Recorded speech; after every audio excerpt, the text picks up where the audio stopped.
Inside the polished quiet of first class, a piercing cry shattered the calm.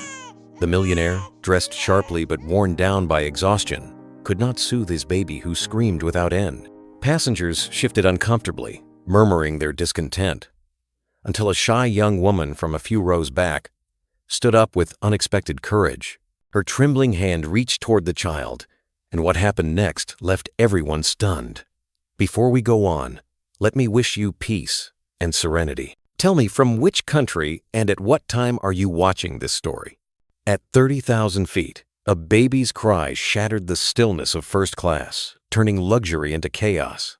The sound tore through the plush leather seats and soft lighting, jarring every passenger who had settled in for a quiet overnight flight from New York to Chicago. The cries came not in whimpers or gentle sobs, but in piercing wails that clawed at nerves and rattled patience. Jonathan Miller held his daughter Emily tightly against his chest, his arms stiff with exhaustion. The CEO of one of Chicago's most successful real estate empires had handled boardroom battles, hostile takeovers, and endless negotiations. Yet here, surrounded by businessmen and socialites paying thousands for comfort, he was utterly defenseless. His little girl's face was crimson, her tiny fists clenched, her back arched with distress. For nearly 3 hours, he had tried everything: bottle, pacifier, rocking, even a carefully downloaded playlist of white noise that promised miracle sleep for infants. Nothing had worked. The bottle had been pushed away with angry flails of Emily's arms. The pacifier dropped to the carpet almost immediately. The baby carrier, a sleek contraption that cost more than some used cars, felt awkward and useless. Jonathan had once trusted in expensive solutions, but tonight, every single one had failed him. He shifted in the wide seat, trying to bounce Emily gently. She only cried harder, the sound ricocheting across the cabin like a siren. Passengers groaned. A woman in pearls shook her head, muttering to her husband about ruined rest. A man in a navy suit leaned toward the aisle, speaking loudly enough for everyone to hear. "I paid $3,000 for peace, not this." Jonathan's face flushed. He wanted to stand and tell them he hadn't planned this, that he was doing his best, but the words clung to his throat like stones. Instead, he focused on Emily's tear-streaked face, whispering, "Please, sweetheart, please." Linda Harris, the head flight attendant, glided down the aisle with her polished smile. She crouched briefly near Jonathan, her voice calm but firm. "Mr. Miller, perhaps try walking her up and down. Sometimes movement helps." She turned to reassure the other passengers, promising drinks and blankets, her tone suggesting the crying child was an unfortunate disruption, not a passenger in her care. Jonathan rose obediently, cradling Emily as he began pacing the aisle. The cabin lights glowed a muted amber, casting soft halos over each row. Still, Emily wailed, her cries louder than the hum of the engines, louder than the muffled conversations. Jonathan's shoes tapped against the carpet as he walked past rows of expensive seats. Not a single person met his eyes with kindness. Most averted their gaze, some scowled openly. He felt judged in every glance, every sigh. As he swayed Emily in his arms, his mind wandered briefly to his penthouse in Manhattan. He imagined the dining table polished wood, always set with plates but never shared with anyone. Thanksgiving was just days away, and he had told his assistant he would be spending it catching up on work.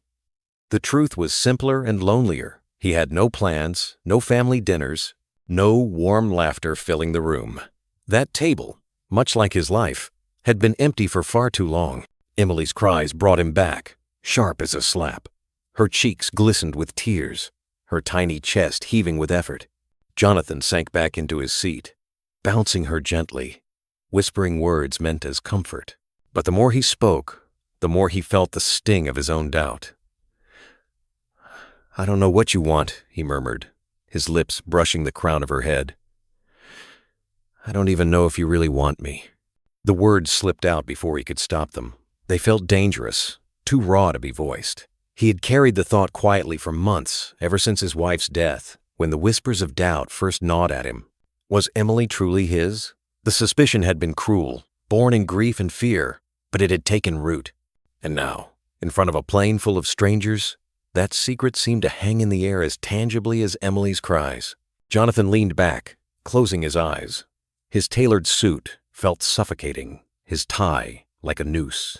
He heard the click of seatbelts, the rustle of passengers shifting, the faint complaint of someone demanding compensation. He had built skyscrapers that touched the clouds, yet he could not quiet his own child at 30,000 feet. For the first time in years, Jonathan Miller felt truly small. And behind the burgundy curtain dividing first class from economy, someone was listening. The hum of the engines pressed steadily against the cries, but it could not drown them. Jonathan's shoulders sagged, the weight of his daughter and the invisible weight of judgment pressing equally hard. He tried adjusting his grip, shifting Emily to one arm, then the other. Her tiny legs kicked with frustration, her back stiff as a board. The baby books had promised that a father's embrace could calm a child, but Jonathan's arms, no matter how strong in a business world, seemed powerless here. He glanced toward the window. Far below stretched a sea of blackness, only scattered with faint clusters of light marking small towns. The night sky was endless, indifferent, while inside the cabin the air grew heavy with discomfort.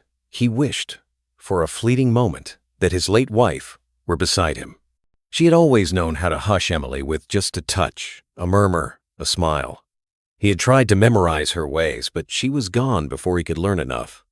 Now, it seemed, he had failed them both.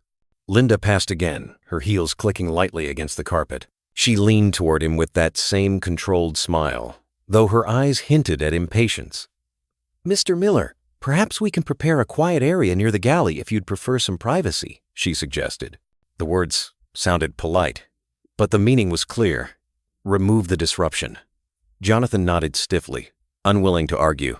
Pride had carried him through decades of business, but here, with Emily sobbing in his arms, it offered no shield. As he shifted to rise, a murmur from across the aisle caught his ear. A woman in a pearl necklace leaned toward her companion. "Poor child," she whispered. "But honestly, how does someone like him not have a nanny for this?" The words stung. Jonathan felt the heat of shame crawling up his neck. He had chosen to bring Emily himself, believing it would prove something that he could be both the titan of his company and the father his daughter needed. Instead, every attempt revealed his inadequacy. He sank back into the seat, deciding against the galley. Emily's sobs slowed to hiccups for a moment, then spiked again into shrill wails. Jonathan rocked her harder, desperation showing in the tremor of his hands. He whispered broken phrases, "It's okay, I'm here, please." But even to his own ears, they sounded hollow. The minutes dragged. He noticed passengers pulling out phones, some recording quietly. The thought of becoming a viral spectacle, a billionaire who couldn't calm his own child, sent his stomach twisting. He had faced media storms before, but this was different. This wasn't about business or reputation. This was about Emily, and the frightening possibility that he simply wasn't enough for her. The seatbelt sign blinked overhead, warning of mild turbulence ahead. Jonathan held Emily tighter, his body bracing instinctively. She squirmed, her cries blending with the soft chime of the announcement. He caught his reflection again in the darkened window. Tired eyes, unshaven shadow, a man who looked far older than his years. He thought of the coming Thanksgiving. In another life, there might have been a warm home, laughter around a long table, the smell of turkey and pumpkin pie. Instead, he pictured himself sitting alone in his high-rise, work spread across the polished table, silence his only companion. His chest tightened. For a brief moment, he wondered if Emily would grow up remembering him as distant, distracted, maybe even absent. The thought terrified him. He pressed his lips to her forehead, whispering again, "I don't know what you want, sweetheart. I don't even know if you really want me." The cabin noise swallowed the confession, but Jonathan felt its weight as if he had shouted it aloud. And then, almost unnoticed, the burgundy curtain that divided first class from economy stirred. Someone on the other side shifted in their seat, eyes fixed on Jonathan and his crying child. The young woman's hands trembled as she clutched a folded letter in her lap, but her gaze was steady, listening closely to the cries that no one else seemed to understand. The curtain separating first class from economy rustles. A young woman with trembling hands glances toward them. In the back of the plane, beyond the burgundy curtain, Grace Parker sat pressed against the narrow window seat. Her fingers tightened around a folded envelope, its edges already creased from hours of anxious handling. Inside was her scholarship letter, an invitation to an interview that could change her future. In 12 hours, she was supposed to stand before a panel in Chicago and convince them she was worthy of support. She had rehearsed answers, practiced speaking into a mirror, and told herself she would keep her nerves under control. But tonight, the only thing she could focus on was the relentless crying from the front of the plane. Each cry pulled her back through time, carrying her to a modest home in Ohio where she had grown up. She remembered pacing the creaky floorboards of a small bedroom, barely 17, holding her baby brother through long nights when their parents were gone, working double shifts. His cries had been just like this, desperate, sharp, and filled with pain. And she had learned, through trial and error, how to soothe him.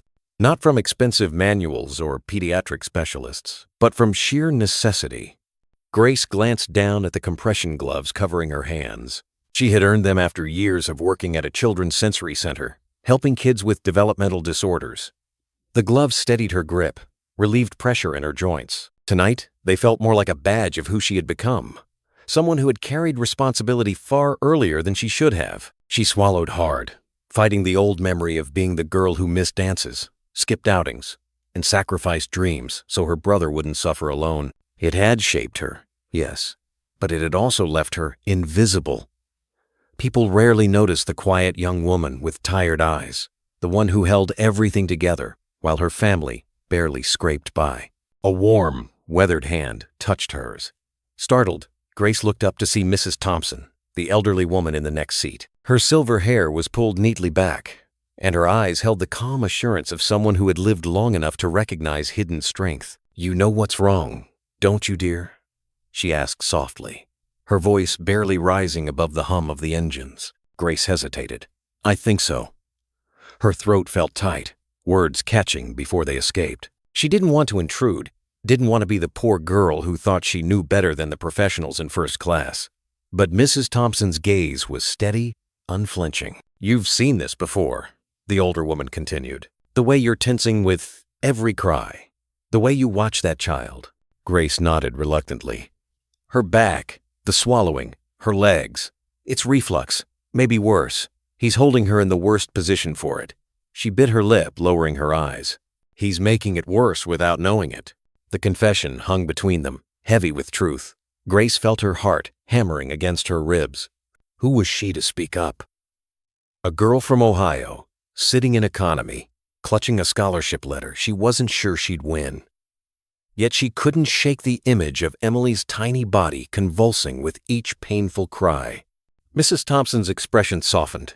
She reached out and squeezed Grace's gloved hand firmly, the pressure filled with unspoken trust. "Then you'd better go help her." Grace froze at the words, her stomach tightening. Go help her? The very thought made her palms damp with sweat. This was first-class land of men in tailored suits and women with diamond earrings, not a place for someone like her. She had been raised to keep her head down, to avoid drawing attention. I can't, she whispered, shaking her head slightly. They'll think I'm interfering. That flight attendant, she looks like she'll eat me alive if I step forward. Mrs. Thompson smiled knowingly, the corners of her eyes creasing with the kind of empathy that only came from years of seeing young people doubt themselves. I spent 40 years as a pediatric nurse, she said gently. I've seen mothers, fathers, strangers, everyone who thought they weren't enough. Sometimes, dear, the ones who think they shouldn't step forward are exactly the ones who need to. Grace looked down at the letter again, the scholarship interview invitation she had clung to since leaving Ohio. Her entire future seemed to hang on that single folded page. If she embarrassed herself here, if someone recorded her being scolded and tossed back into her seat, would that ruin her chances tomorrow? Would the board of professors and donors see her as reckless instead of responsible? Yet Emily's cries kept slicing through her hesitation, each one a blade cutting into memory. She saw her brother again, small and writhing in her arms, while she tried everything to make him comfortable. Pressure on his back, rocking in the only chair they had, singing the lullaby her grandmother once hummed. No doctor had been around to guide her. No professional crew had come with polished smiles. It had been just her and the child, and she had found a way to keep him breathing, sleeping, surviving. The memory twisted something deep inside. Grace realized she wasn't just hearing noise. She was hearing a call she had answered before, one that had shaped her life. She spoke quietly, almost to herself. She's just a baby. She doesn't know money or class. She only knows pain. Mrs. Thompson's hand remained steady on hers. Exactly. And you, my dear, know how to see past all that. That's a gift. Grace inhaled sharply, eyes flicking back to the curtain. It loomed like a wall, heavy, burgundy, forbidding. But behind it was a father breaking under pressure, and a child suffering because no one in that glossy cabin understood what she needed. Her pulse quickened. She could almost feel the gaze of the passengers in front, the ones who had scoffed and muttered. She could picture their disapproval. But stronger still was the image of Emily's face, red and desperate. Grace whispered, "What if they don't listen?" Mrs. Thompson's reply was simple, filled with certainty. "Then at least you'll know you tried. Sometimes the bravest step is the smallest one." The words sank deep. Grace sat motionless for a long moment, the envelope trembling in her lap. Then she straightened slowly, shoulders squaring though her heart raced. She gathered her courage like a fragile flame cupped against the wind. Beyond the curtain, Emily cried out again, sharper, weaker this time. Grace's decision solidified. She tucked the letter carefully into her bag, stood on unsteady legs, and adjusted her gloves. The cabin lights flickered softly, and the hum of the plane seemed to hush in that instant. Grace took one small step toward the aisle, then another, moving closer to the curtain. Mrs. Thompson watched her with pride, her weathered face breaking into the faintest of smiles. She knew what came next. The young woman was about to step into the light, and nothing would be the same again. Mrs. Thompson squeezed Grace's hand. "Then you'd better go help her." Grace's steps slowed as she reached the burgundy curtain. The heavy fabric seemed more like a fortress wall than a simple divider between seats. She could feel every eye on her as she drew in a shaky breath. Her legs trembled, yet the sound of Emily's cries gave her no choice but to push forward. She parted the curtain gently and entered a world she was never meant to belong to. First class looked entirely different up close. Wide leather seats gleamed under the dim cabin lights. Silver trays glistened with half-finished glasses of wine. Passengers lounged in clothes that cost more than Grace had ever owned, their faces etched with annoyance at the disruption. The hum of engines seemed quieter here, as if even the sound itself respected the space of wealth. But nothing could quiet Emily's screams. Jonathan Miller sat hunched in his seat, tie loosened, eyes bloodshot from hours of failure. Emily writhed in his arms, her back arched, face crimson. He rocked her helplessly, the confidence of a man who once commanded skyscrapers stripped away in the presence of his own child. Grace swallowed hard, forcing her voice to rise above a whisper. "Excuse me, sir. I think I can help." Before Jonathan could react, Linda Harris appeared like a shadow, blocking Grace's path with practiced precision. Her uniform was immaculate, her smile sharp.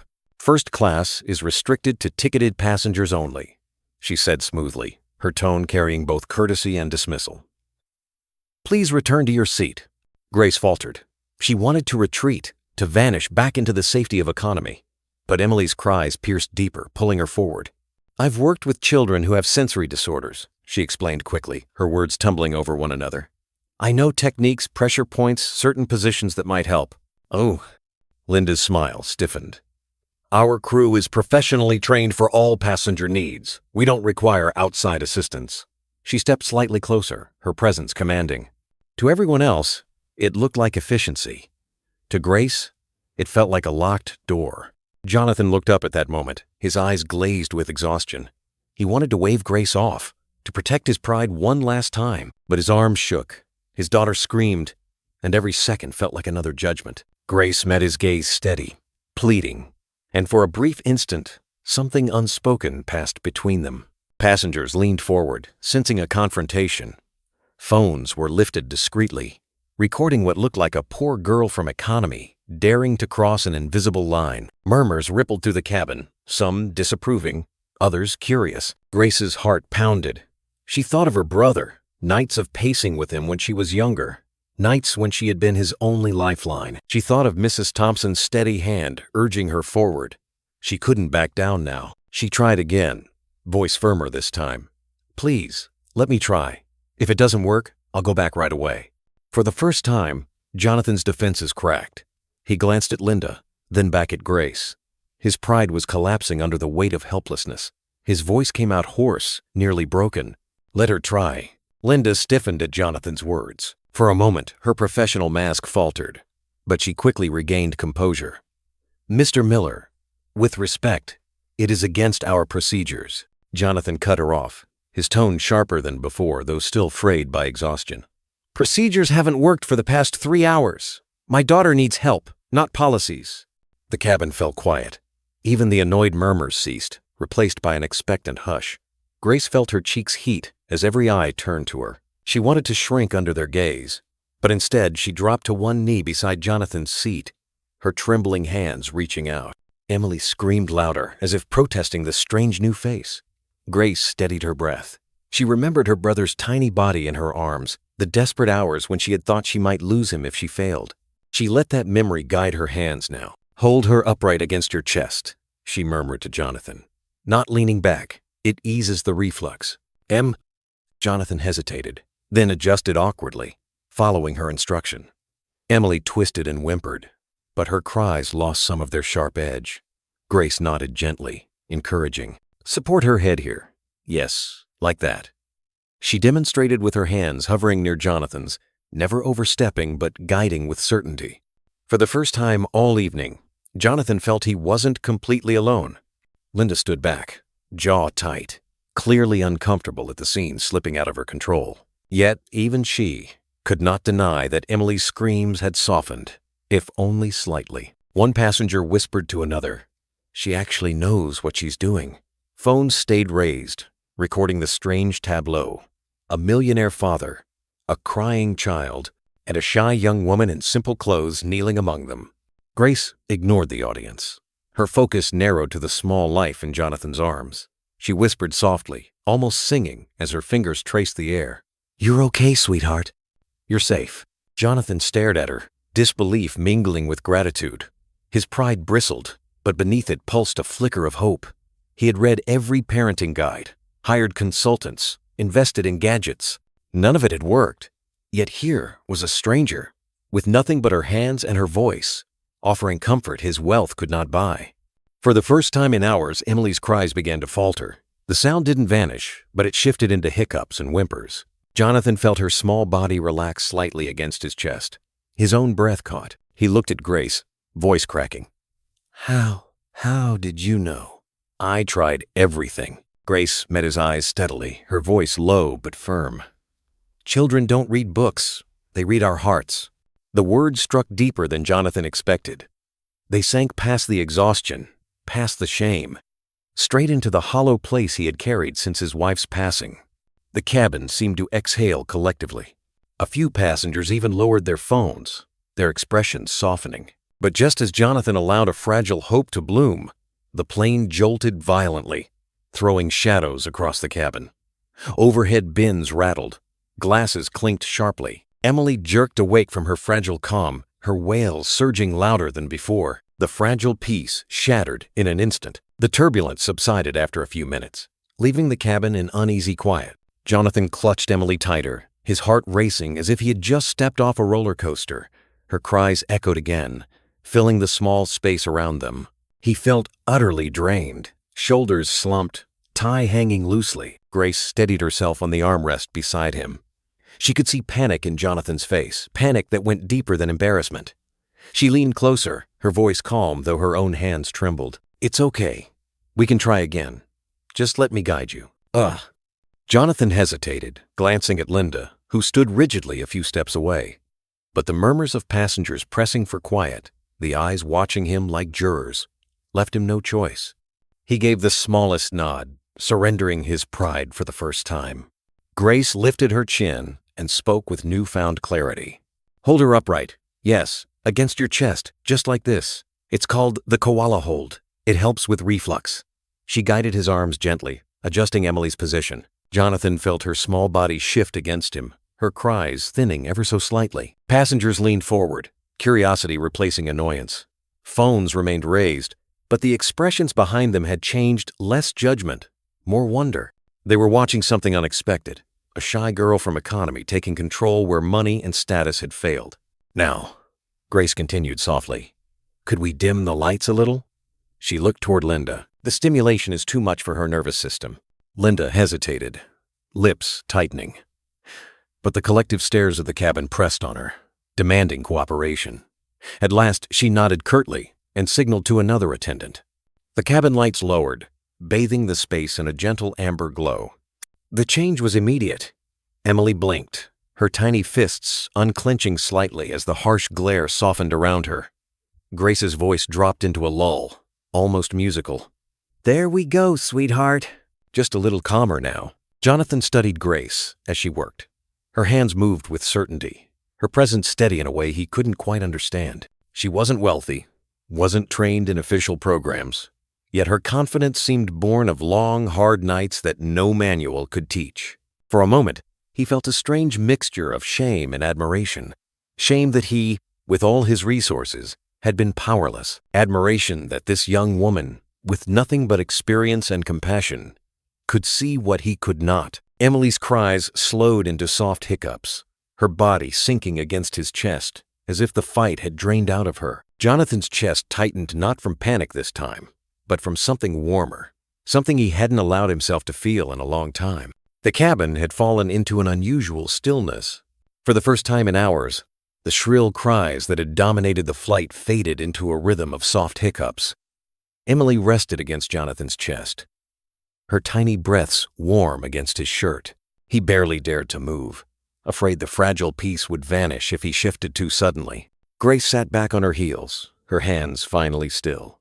Her own chest rose and fell quickly, as if she had run a race. Yet her eyes held calm, the calm of someone who had seen a child suffering before and refused to let it continue. She whispered gently, almost as though talking to herself, "Children with sensory issues sometimes need visual cues when sound overwhelms them." She opened her phone, flicking briefly to a simple app she used for sign language practice. With soft hands, she made small gestures, signals for calm, for safe. Emily's wide, watery eyes followed the movement. The baby's breathing steadied, her fists loosening until they lay limply on Jonathan's chest. The sight pulled at something inside him. His arms tightened instinctively, not in fear this time, but in protection. Around them, passengers shifted, no longer restless but quietly watching. Someone whispered, "She actually did it." Another added softly, "That poor father, look at his face." The tone had changed from annoyance to sympathy, even respect. Jonathan turned to Grace, his voice hoarse. "How did you know?" Grace's lips parted. Her voice was steady now, no longer the timid whisper from before. "I've been here before, with my brother. I had to learn when no one else could afford to teach us." She hesitated, then added more quietly, "Children don't read books, Mr. Miller. They read our hearts." The words pierced Jonathan deeper than he expected. He thought of the shelves in his apartment lined with glossy parenting manuals, all purchased in a frantic attempt to prepare himself. He had studied them late at night, convincing himself that knowledge was power. But none of those pages had helped him tonight. Only this young woman, with her lived experience and steady courage, had reached his daughter. Jonathan's throat tightened. He looked down at Emily, now calm in his arms. "I tried everything," he whispered, almost to himself. "Everything except this." For a moment, the air felt lighter, as though the cabin itself exhaled in relief. Even Linda, standing stiffly near the galley, could not deny the change.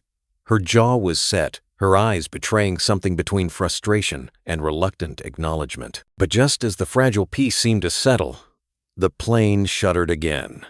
A sharp jolt ran through the cabin, rattling glasses, making overhead bins creak. Emily startled awake, her body stiffening, a cry bursting out of her small lungs with renewed force. Jonathan flinched, his brief moment of hope collapsing in an instant. Emily's wails rose higher, piercing, frantic.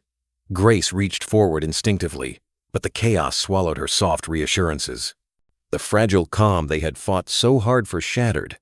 The jolt hadn't lasted more than a few seconds, but it left the cabin shaken. Emily's cries surged again, louder than before, echoing through the narrow space like an alarm bell no one could shut off. Jonathan pressed her close, rocking desperately, his body stiff as though bracing for another hit. Sweat dampened his collar, and his hands shook visibly. Grace leaned forward, trying to guide him again. "Keep her upright," Don't let her lean back." But Jonathan's arms betrayed him. His grip faltered, the angle slipping, and Emily's small body twisted uncomfortably. Her wails rose higher, sharp enough to make nearby passengers flinch. A man in a suit groaned, covering his ears. Someone muttered, "This is unbearable," while another tapped on a phone screen, recording the chaos. Jonathan's breath came fast, shallow. He tried to steady Emily, tried to follow Grace's instructions, but his movements were jerky, clumsy. "I'm doing everything wrong," he muttered through clenched teeth. His chest heaved as though the air itself had turned against him. Grace touched his arm lightly. "You're not doing it wrong. Just steady your breath. Let her feel it." But Jonathan shook his head violently. His voice cracked, low and raw. You don't understand. I failed her since the day she was born." The words hung heavy, silencing even some of the whispers from other passengers. Grace froze, her eyes widening. Jonathan's face twisted, his polished mask finally breaking apart. "I never even believed she was mine," he whispered harshly, though the tremor in his voice betrayed more pain than anger. When Sarah was alive, I doubted. I thought Emily might not even be my blood." He swallowed hard, his gaze locked on the tiny child writhing in his arms. "And when Sarah died, all I could see was that doubt staring back at me, so I kept her at a distance. I told myself it was safer. For her, for me." Grace felt her own breath catch. The confession wasn't meant for her, but for the ghost of the woman he'd lost, for the empty silence he'd carried since. Around them, passengers shifted uncomfortably, some averting their eyes, others staring with quiet sympathy. Jonathan pressed his forehead to Emily's, his voice breaking into a plea. "And now she's screaming, and I can't help her. Maybe she knows. Maybe she feels it that I wasn't sure, that I wasn't enough." Emily's wails continued, sharp and relentless. Jonathan's tears finally spilled, streaking down his face unchecked. The CEO, the untouchable man of stone and glass towers, sat crumbling under the weight of his own guilt, clutching the child he had doubted and yet could not bear to lose. Grace swallowed, her heart aching. She remembered the nights she'd seen her own mother's face lit by the weak lamp at home, crying quietly after another double shift, feeling she had failed her children. She recognized the look on Jonathan's face. It wasn't pride anymore, but terror. She steadied her voice, firm but soft. "She doesn't need perfection from you. She just needs your heart." Jonathan's shoulders shook, and for a moment he couldn't look at her. But Emily's cries clawed at him, demanding something more than procedure, more than control. He felt his chest tighten, as though his heart itself was being forced to open. Jonathan's confession seemed to hang in the cabin air, heavier than the recycled oxygen flowing through the vents. The passengers who had been recording lowered their phones slightly, uncertain whether they were intruding on something too private, too raw. Even Linda, still standing with her arms folded tightly near the galley, shifted uncomfortably, her professional armor showing cracks. Emily's wails cut through the silence, relentless, almost punishing. Jonathan clutched her as though she were slipping away, as though he could hold her tightly enough to make up for all the months of distance. His voice shook. "I should have been better. I should have been there. All she's known from me is coldness, schedules, and failure." He pressed his lips to her damp forehead, whispering against her cries, "I'm sorry, Emily. I'm so sorry." Grace knelt beside him again, her presence steady even as her heart raced. She didn't see a powerful CEO anymore. She saw a man breaking, a father who had built his life on stone but was now crumbling in front of a child too small to understand. She spoke gently, her words carrying across the hushed cabin. "Babies don't measure us by our doubts, Mr. Miller. They don't remember the boardrooms or the mistakes. They only feel what we give them in this moment." Jonathan looked at her, eyes red, his expression torn between disbelief and desperate hope. His hands trembled around Emily's tiny body. Grace reached forward, covering his hand with hers, grounding him. "Show her your heart now," she said softly. "That's all she needs." The advice was simple, but Jonathan felt the weight of it sink into his bones. He had spent so long trying to prove himself with things, books, gadgets, plans, that he had forgotten how to simply be present. He inhaled shakily, then tried to slow his breath, counting silently the way Sarah once had when calming her own nerves. Emily squirmed, still crying, But there was a shift, a flicker in the rhythm of her sobs, as if she sensed something different in her father's chest. Jonathan pressed her closer, tears spilling freely now. "I was afraid you weren't mine," he whispered, his voice breaking. "But you are. You're mine, and I'll never doubt again." The words cracked open, something inside him. Grace felt her throat tighten as she watched the change unfold, not in Emily, not yet, but in Jonathan. His rigid posture softened, his grip less frantic, his voice steadier though still filled with grief. Passengers looked on in silence, many visibly moved. An older man dabbed at his eyes with a napkin. A woman across the aisle reached for her husband's hand, squeezing it tightly. Whatever annoyance they had felt earlier had dissolved into something closer to reverence. Grace stayed near, guiding him quietly. "Keep her close. Let her hear your heartbeat. Babies know when love is real." Jonathan obeyed, pressing Emily against his chest. His breathing slowed, his shoulders lowering, though his eyes stayed fixed on her tear-streaked face. She still cried, but the fight in her seemed to ease as her father's trembling steadied. For the first time, Jonathan felt the fragile thread of connection, the thread he had feared broken before it ever began. It was small, fragile, but real. He closed his eyes, letting the moment wash over him, surrendering not to control but to love. The plane rocked gently again, a reminder of the sky's unpredictability. Jonathan braced himself instinctively, but instead of panicking, he held Emily firmly, whispering, "I've got you, sweetheart. This time, I've got you." Grace watched, knowing the journey wasn't over. That turbulence of the heart often came in waves, but she could also see it clearly. The first crack in the armor of a man who had lived too long behind walls. The beginning of change. And as the cabin settled once more into uneasy quiet, Jonathan whispered a vow that only Grace and Emily could hear. "No more distance. No more doubt. I'm yours." Jonathan sat slumped in his seat, chest heaving. Emily pressed tightly against him. The tears on his cheeks had dried into pale streaks, but his eyes still carried the rawness of confession. Grace stayed near, close enough to guide, but careful not to intrude. Around them, the cabin seemed to hold its breath. The passengers who had once groaned now leaned forward quietly, unwilling to miss what might happen next. Emily's cries came in jagged bursts, her tiny body tense. Jonathan rocked her, trying to imitate the movements Grace had shown, but his motions were awkward, his arms stiff from both fatigue and fear. His lips trembled as he whispered again, "I'm trying, sweetheart. I don't know if it's enough." Grace leaned closer, her voice gentle, steady, carrying the calm he could not yet summon. "It's not about doing everything right. She doesn't need perfect. She needs your presence. Let her hear your breath. Let her feel your rhythm." Jonathan swallowed hard, trying to steady himself. His chest rose and fell unevenly, but he forced the air to slow. Inhale, exhale. Emily shifted slightly, her sobs faltering for the briefest of moments before returning.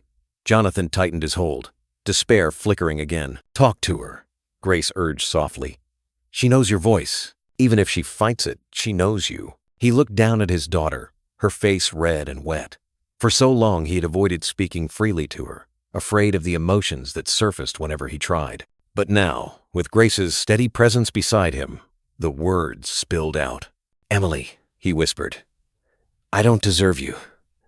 I've been afraid. So afraid that I wasn't enough for you. But I'm here now. I promise, I'm here." Emily's cries softened into whimpers.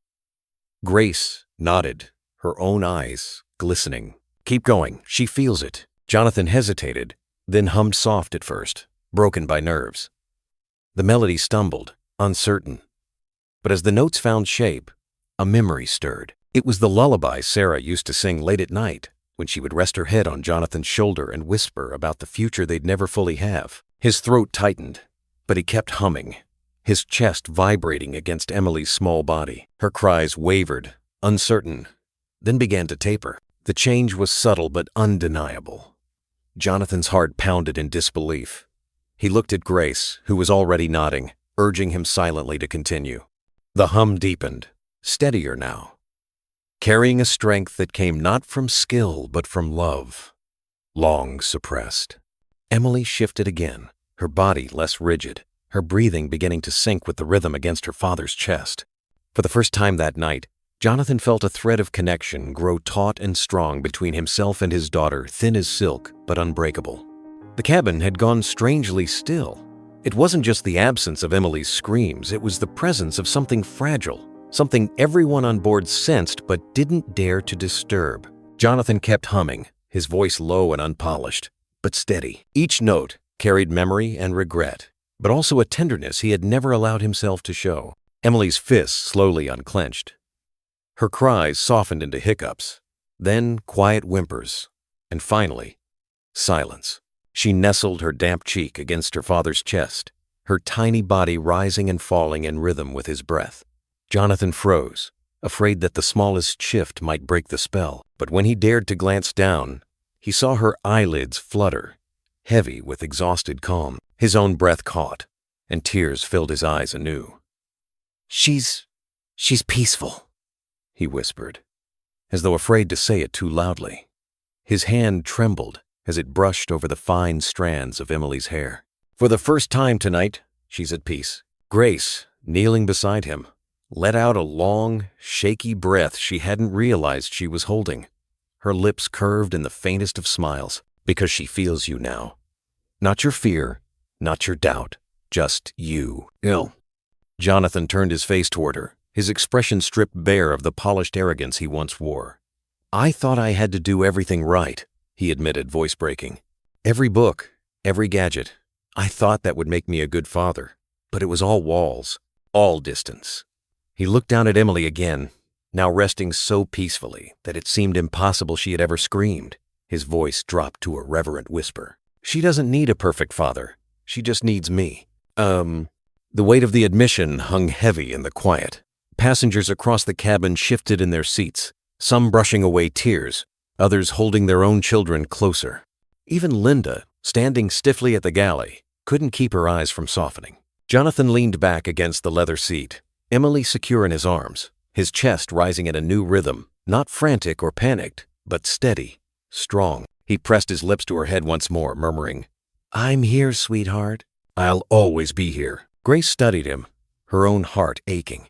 She knew this was just the beginning, that doubts would return, that fatherhood was not a single victory, but a lifetime of choices. But tonight, at 30,000 feet above the dark sweep of the Midwest, she had witnessed something rare. A man laying down his armor to become what his child needed most. The silence in the cabin was broken only by the steady thrum of engines and the soft, even breaths of a baby, finally comforted. And for the first time, Jonathan allowed himself to believe not in perfection, not in control, but in redemption. Yet in the corner of his vision, he noticed Linda watching, her jaw clenched, her professional mask slipping. Something told him this fragile peace might not last, that more turbulence, emotional, if not physical, was on its way. For a long stretch, the only sound in the cabin was the low hum of the engines, steady and calming. Emily slept soundly in Jonathan's arms, her little head tucked beneath his chin. The once agonized passengers now sat in an unusual stillness, as if they had all just witnessed something sacred. But peace on a plane rarely lasts long. Linda Harris cleared her throat and stepped closer, her heels clicking softly on the carpet. Her professional smile had returned, but it no longer seemed reassuring. There was something brittle beneath it. "Ladies and gentlemen," she announced, her voice carrying across the hushed cabin, "our crew is here to ensure your comfort. Please understand that what you've seen tonight was unconventional. We appreciate your patience." The words landed poorly. A murmur of discontent rippled through the rows. One older gentleman muttered, "Unconventional? That girl just saved the baby." A woman in a sweater shook her head, whispering loudly enough to be heard, "Crew couldn't fix it in 3 hours, but she did in minutes." Linda's smile faltered, but she pressed on. "For safety reasons, we cannot endorse untrained passengers attempting medical or childcare interventions in first class." Her gaze flicked toward Grace, standing quietly beside Jonathan's seat, her hands folded at her waist. The tone was polished, but the implication stung. Grace was still just an intruder. Before Grace could shrink back, Mrs. Thompson rose slowly from her seat in economy and stepped forward. Her age showed in the careful way she balanced herself against the aisle, but her presence was commanding. Her voice, clear and steady, carried across the cabin like the toll of a church bell. Untrained, I spent 40 years as a pediatric nurse, and I watched this young woman recognize every symptom your crew ignored. If she hadn't stepped in, this child would still be screaming in pain. Passengers stirred, heads turning, murmurs of agreement rising. Phones lifted again, not to complain this time, but to record. One woman near the back called out, "She saved that baby! We all saw it." Linda's jaw tightened, her composure cracking further. She started to respond, but another voice cut her off. An older woman in pearls, who had earlier complained about the noise, stood with surprising force. Her silver hair caught the soft cabin light as she raised her phone high. "I recorded your words just now, flight attendant," she said, her voice laced with righteous indignation. "The way you dismissed her, called her unqualified. It's already online, and people are listening." A ripple of gasps moved through the cabin. Passengers immediately reached for their own phones, checking feeds. Within seconds, whispers spread. The video was already being shared. Comments flooding in. Strangers across the country watching this drama unfold at 30,000 feet.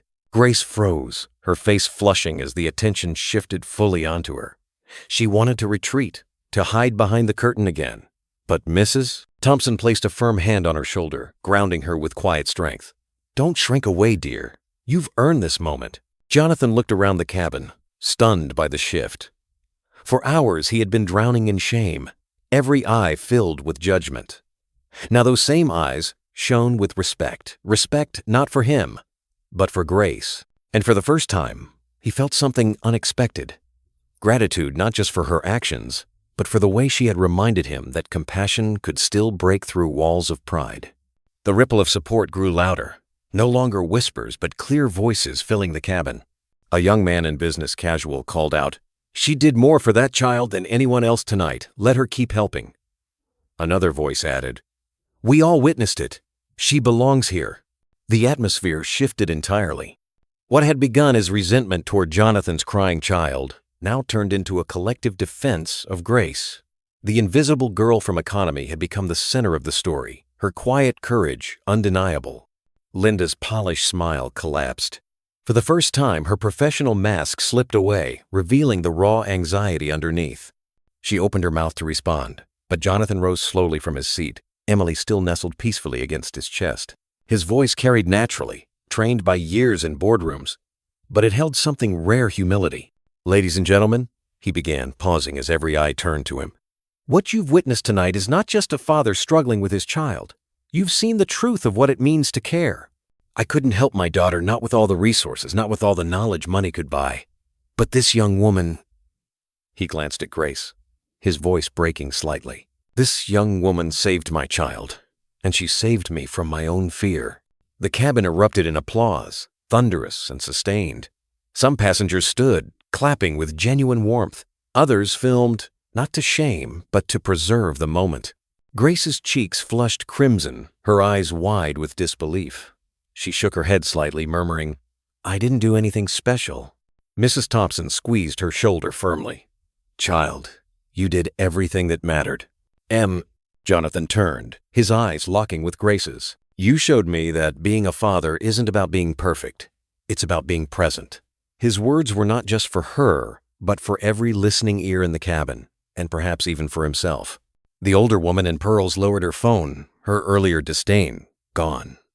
She gave Grace a respectful nod, as if acknowledging she had misjudged her completely. Other passengers echoed the sentiment with warm smiles, murmured thanks, even small gestures, one man offering a thumbs up, another woman whispering, "Bless you, dear." Linda, cornered, finally stepped forward. Her voice trembled, stripped of authority. "Miss Parker, I owe you an apology. I misjudged you. I let procedures and prejudice blind me." Her eyes darted nervously toward the watching passengers, then back to Grace. "You've shown me what real service should mean. I'm deeply sorry." And Grace blinked, overwhelmed. She wanted to dismiss it, to tell Linda it didn't matter, but something in Mrs. Thompson's steady presence urged her to accept. "Thank you," Grace said quietly, her voice carrying surprising strength. "It takes courage to admit when we're wrong." The applause swelled again, louder this time, filling the cabin with warmth. Jonathan closed his eyes briefly, holding Emily closer as the sound washed over them. For the first time in months, perhaps years, he felt something like belonging, not because of his wealth or title, but because of love laid bare. And as the plane glided steadily through the night sky, above the endless dark stretch of the Midwest, Jonathan knew this moment would mark him forever. 6 months later, the chill of winter had melted into the tender warmth of spring. Chicago's parks bloomed with fresh green, the air carrying the scent of tulips planted along Michigan Avenue. On a quiet afternoon near Lake Michigan, laughter floated across the breeze, the laughter of a child, light and unburdened. Jonathan Miller pushed a stroller slowly along the winding path. Emily bundled in a light sweater, her small fingers reaching toward the blossoms. Each giggle sent a ripple of peace through him, a sound he once thought he'd never be able to create. Gone was the stiff, cold executive who measured his worth in towers of glass and steel. He walked now with sleeves rolled up, hair tousled by the wind. A father with nowhere more important to be than here. Grace Parker strolled beside him, her steps lighter than they had ever been. She wore a simple blouse and carried a notebook tucked under her arm. Embroidered on her white coat, folded neatly in her bag, was a new title, Child Development Specialist. The scholarship she had feared losing that night on the plane had not only been secured, it had been fully funded by Jonathan's foundation. Her life had transformed in ways she hadn't dared to dream. She no longer felt invisible. Every day she worked in a research center that valued her knowledge, her hands, her lived experience. And yet, her favorite moments were the simple ones, afternoons like this, when she walked beside Jonathan and Emily, feeling part of something bigger than herself. Mrs. Thompson had kept her promise too. Every week she visited the center, her weathered hands steady as she passed on decades of wisdom to Grace and the young staff. One afternoon, she had placed her old leather journal 40 years of handwritten notes into Grace's hands. "You can write the future I never could," she'd said. Grace kept the journal close, its pages filled now with both Mrs. Thompson's careful script and her own additions, a bridge between past sacrifice and future hope. On this day in the park, Emily reached up from the stroller, babbling insistently. Jonathan laughed and lifted her into his arms. She nestled against his shoulder, her tiny hand gripping his collar. "She wants you," Grace said with a smile. Jonathan pressed his cheek against his daughter's hair, inhaling the sweet scent of baby shampoo. His voice softened. "For so long I thought I wasn't enough, but she never asked me to be perfect. She only ever wanted me to be present." Grace's eyes glistened. She knew his words carried more than sentiment. They carried a vow. They paused near a bench overlooking the water. Jonathan set Emily on his knee and opened a folder he had brought.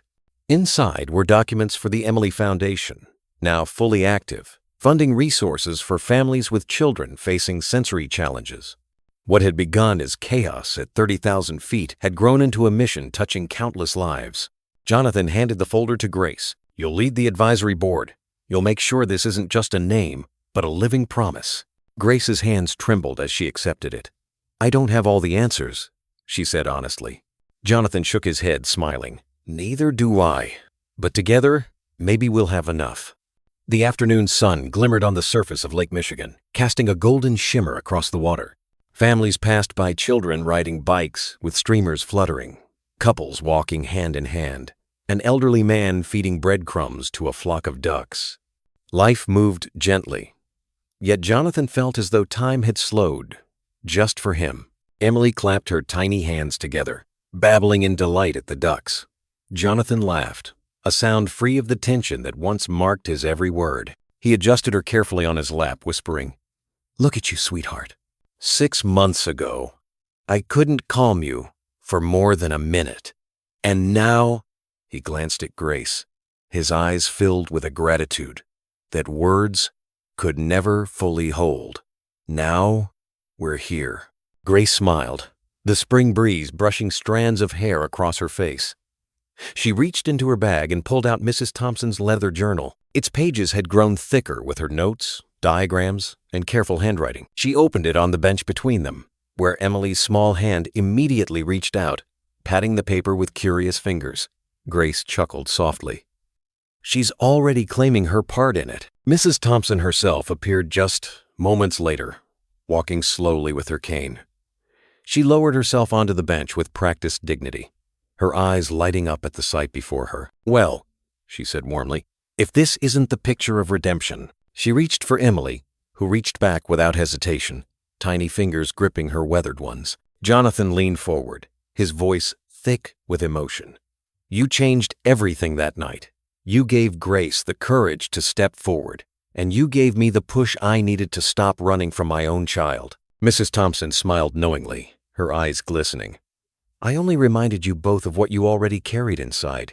Courage isn't something I gave you, it's something you chose. Oh, Grace flipped to a blank page in the journal, writing carefully with the silver pen Mrs. Thompson had entrusted to her. The pen's weight felt like legacy in her hand, every stroke carrying forward the hope of 2 generations. Emily watched intently, her soft babbling almost like approval. Jonathan leaned back, holding his daughter close, his gaze drifting toward the skyline where the towers he had built stood tall against the horizon. For the first time, he didn't see them as monuments to his power. He saw them as backdrops to something far greater. All my life, I thought success meant reaching higher, building taller. But the truth is, he looked down at Emily, who nestled against his chest with perfect trust. The greatest strength I'll ever have is here, in my arms. Grace closed the journal gently. Family heals what ambition never can. The 3 of them sat in silence, the weight of the moment heavy yet comforting. Around them, the park bustled with ordinary life. But for Jonathan, Grace, and Mrs. Thompson, it felt like a quiet sanctuary proof that redemption was possible and that broken paths could still lead home. As the sun dipped lower, Emily reached up and touched her father's face with both hands, a gesture of simple acceptance. Jonathan kissed her forehead, whispering, I'll never doubt again. And in that golden light, framed by the laughter of children and the rhythm of the lake's gentle waves, the story of redemption and family came full circle, not with wealth, not with perfection, but with love chosen every day. There are moments in life that linger long after the noise fades quiet, ordinary moments that change everything. In the end, it wasn't the wealth of a man or the doubts he carried that defined his story. It was the simple act of holding his daughter close, letting his heart speak louder than his fear, and discovering that even after years of distance and silence, love still had the power to redeem. Grace's courage, born not of privilege but of hardship, became the lantern in that darkened cabin, guiding both father and child toward a new beginning. And Mrs. Thompson, with her seasoned wisdom, reminded everyone watching that experience and compassion, not rigid rules, are what truly heal the human heart. Perhaps this is what redemption looks like, not a grand gesture carved in stone, but a trembling step taken when someone else needs us most. Jonathan's journey from doubt to devotion, Grace's step from invisibility to recognition, and Emily's peaceful sigh as she found comfort in her father's arms, each thread wove together a tapestry of second chances. And isn't that what we all long for? A chance to be forgiven, a chance to forgive ourselves, and above all, a chance to love better the next time around. The lesson is simple yet profound. Love redeems, forgiveness restores, and family, whether chosen or born, has the strength to heal the deepest fractures. Money may build towers, but it cannot rock a crying baby into peace.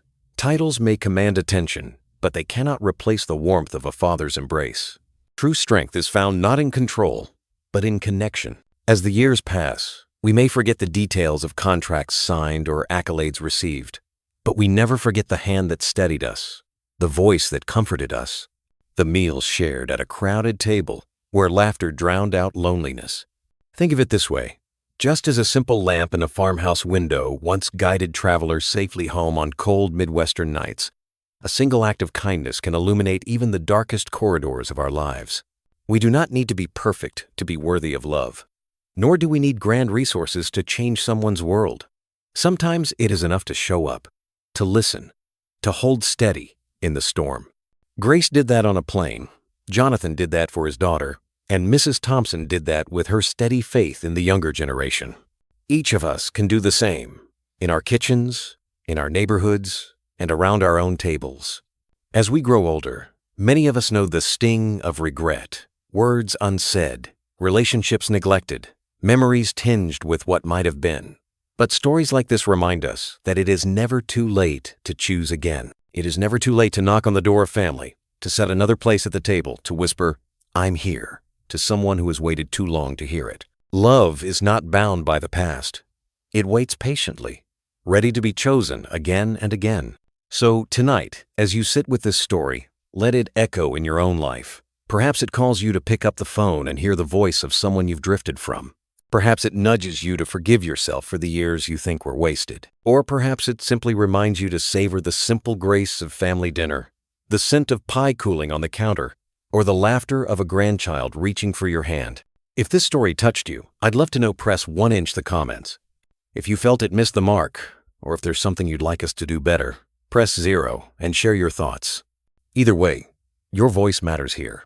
Because every reflection, every memory, every act of sharing keeps the circle of connection alive. And if this story rests gently on your heart, consider passing it along. Share it with a friend, a neighbor, a loved one, because sometimes the stories that remind us of forgiveness and family are exactly the ones that need to be heard the most.